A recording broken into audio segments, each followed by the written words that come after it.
All right, today we're going to get into King Arthur and Excalibur, the true story of Excalibur. Here we go. Let's check this out.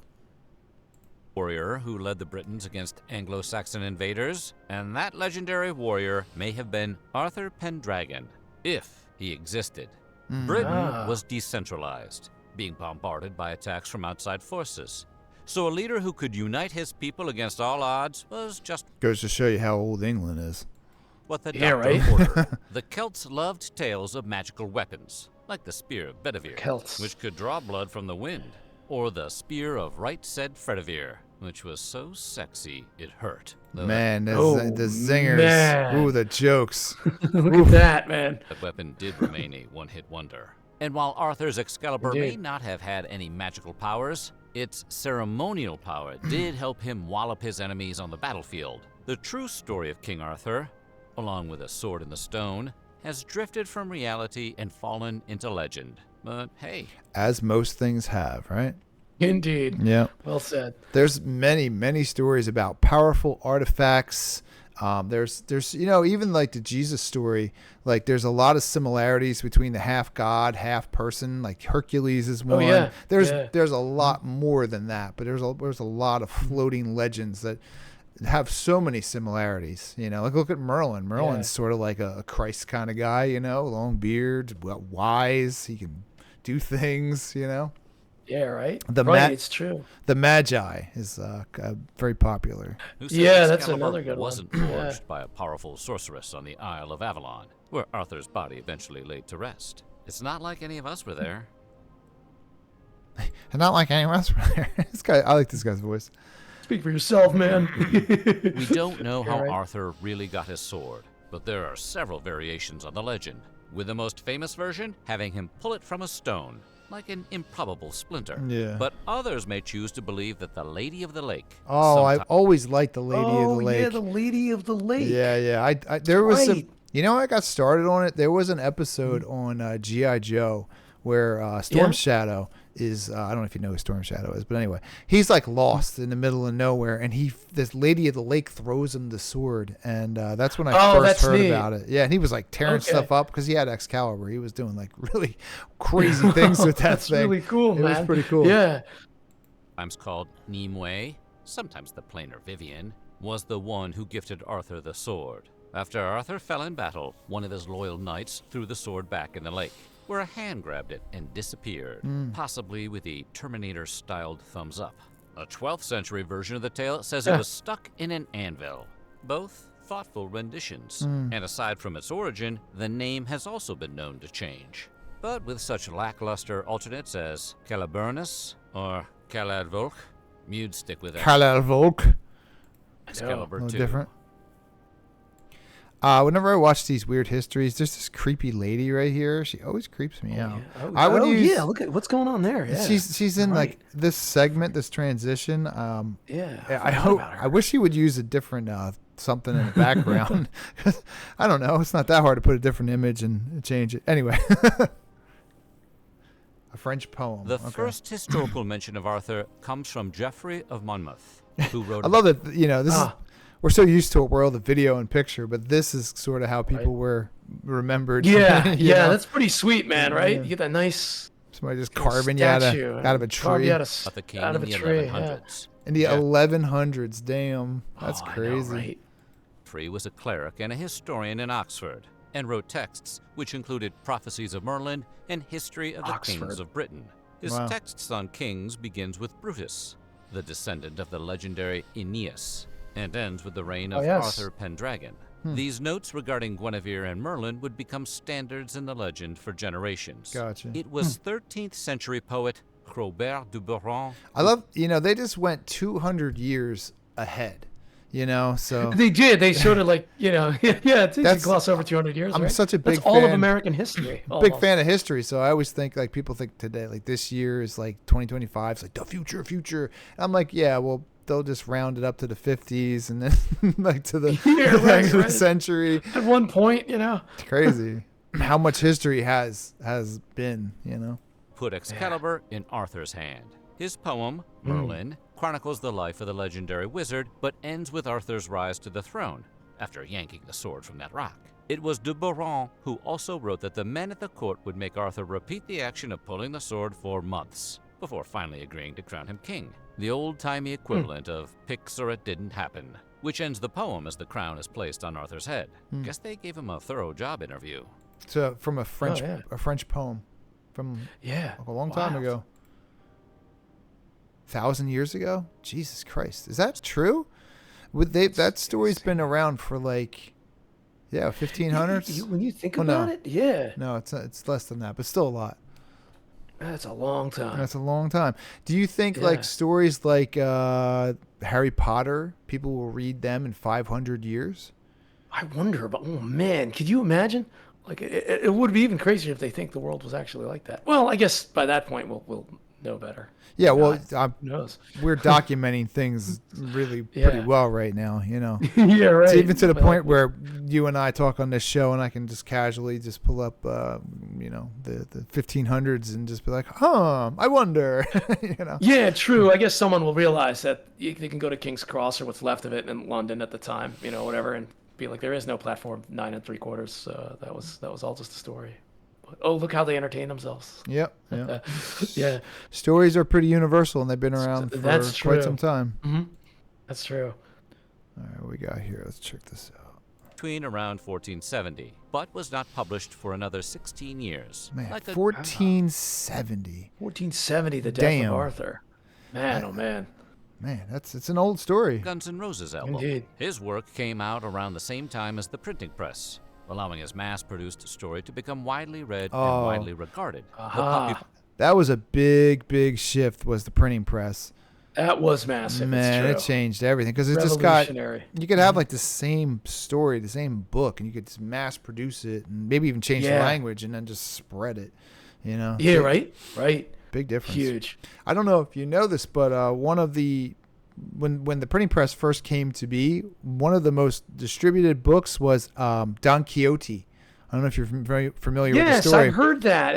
That sounds familiar somewhat. Yeah. It was right there with the Bible as far as it spread, because not everybody wants to always read the Bible. So this was like a fun story about, I think he has a donkey, and he's he's a fun character. So yeah, he is a lot of fun. Yeah, Miguel de Cervantes, I believe. Yeah, that's a great story. I was familiar from the play, the musical. I saw a cartoon when I was little. I had no idea that that's what it was. But now later I was like, that's Don Quixote. That's right. Yeah, there was a cartoon with it too. Yeah, I think it was like a Hanna-Barbera cartoon. Popularity led to a second and even a third printing. Think Harry Potter fever, only in the 15th century. Mallory chose the wrong side in the War of the Roses and found himself locked up twice. His stints in the slammer may have provided him the time to write his tale. Even though he passed away before his work was published, Mallory's legacy went on to inspire future writers like William Shakespeare. Wow. Without Mallory, we wouldn't have such classic films as She's the Man and 10 Things I Hate About You. So wait, he said that man wrote that story, and then he went to prison. And then within his own lifetime, he thought his work meant nothing. He dies. Yeah. The man dies and thinks, I'm a failure. This stuff's garbage. Who cares? Because I go through this all the time with creation. And then what do you know? William Shakespeare really likes it. And then he goes on to become the most prolific writer of all time. That's just strange. One of the most influential in the English language. And who's influenced several of the movies that he cited earlier. You're influencing a major person who you don't even, you think you suck. You die thinking your stuff's garbage, and it's just going to be nothing. That's just strange, Thanks, Sir Thomas. While Mallory's version of King Arthur's story is well regarded, some changes he made did cause a bit of confusion. Mainly a differentiation between the sword and the stone and Excalibur, which according to him were two separate weapons. If you're not caught up on all the Arthurian... Two different weapons. See that? Look how different that is. That I did not know. Yeah, the Lady of the Lake, and then I guess the sword and the stone, not the same sword. Lore, the story goes that the original sword is pulled from the stone, but then breaks during battle. Arthur must then earn the true Excalibur from the Lady in the Lake. And after his final battle with his nephew Mordred, the sword is returned to the lake from whence it came. Also, Mallory claims Excalibur's scabbard was the real treasure, not the sword itself. Really? So the sheath, the thing you would store it in. That's interesting, yeah. Interesting. Yeah, I didn't realize that. He'd gotten it autographed by Bruno Mars or something. Just goes to show that the things that we think are just so known are just reinterpretations and slightly changed, altered. Yeah, right. And I think most of the things we think, our culture, that's why your culture is important, right? Because it's the way it got catered to you and calibrated to you in your decade and in your century. But it seems in a like lot of ways it's true. Yeah, right. they're so malleable. They're so it's none so of it's influenced by so many things. Yeah. Legends and stories, and they just sort of they're like repackaged versions of the same story in a way. It's just fascinating how that works. The legend of Arthur was simply too good for Britain to keep to itself. As time went on, these Right. stories made their way across the sea to other lands. And, as new storytellers heard the tale, solo Arthur adventures were no longer exciting enough to hold attention. To unite his people and keep new readers entertained, Arthur had to get into new and exciting situations. Sure, they didn't even talk about, well, they talked about Mordor, but then there's like Lancelot and That's right. there's so many more. With his wife, which I can't even Guinevere, right? all that, yeah. And I know there's a whole thing where like Lancelot and Guinevere were like into each other, and they like he took her away from Arthur. He was so dashing and awesome that he did That's that. right. Yeah, You know? that's right. So, companions were invented for Arthur. Between 13 and 1,600. This obviously has a large comparison to The Last Supper and like the Apostles and all that. It's just right? When you look at so that, similar, you know. Mm-hmm. companions, depending on who you ask. Just think of trying to collect the whole set. These knights, such as Sirs Lancelot, Kay, Bedivere, Gawain, Galahad, and Mordred, would go on to star in their own. Mordred's like his he's a problem for King Arthur. He's I think his cousin or something, but he's like a major problem. Own spin-off adventures. Lancelot, perhaps the most famous of all the Little Arthur bunch, saved Arthur's life through his purity, while also falling in love with Queen Guinevere. Say, there we go. Feels less pure. Kay is portrayed as Arthur's oldest companion and possible stepbrother. Next to Kay, you can usually find Bedivere, the one who returns Excalibur to the lake after Arthur's death.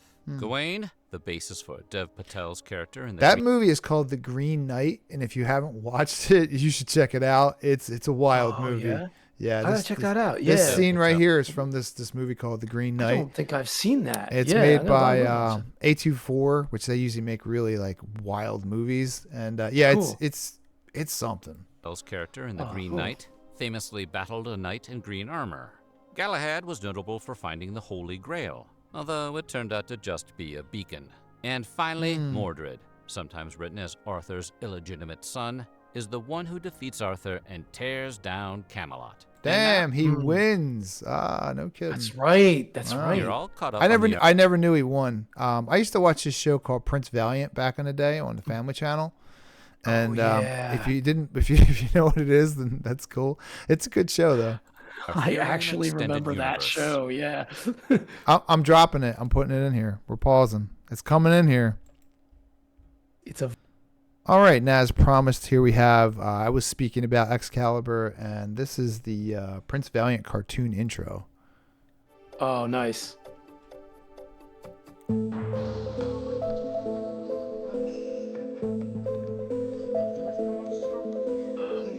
Oh, wow, I actually remember this.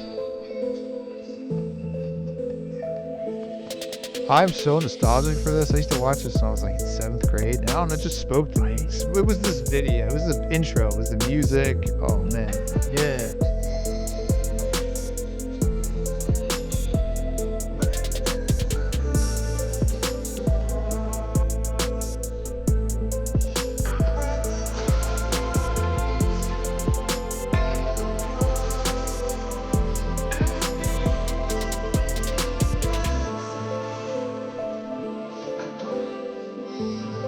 There's Merlin right there. There he is. Yeah, that's right. Interesting enough, this is the man right here. This is Skeletor's, the guy who made Skeletor's voice. Oh, no way. Is that him? That's cool. That's him. That is very cool. Did not know that.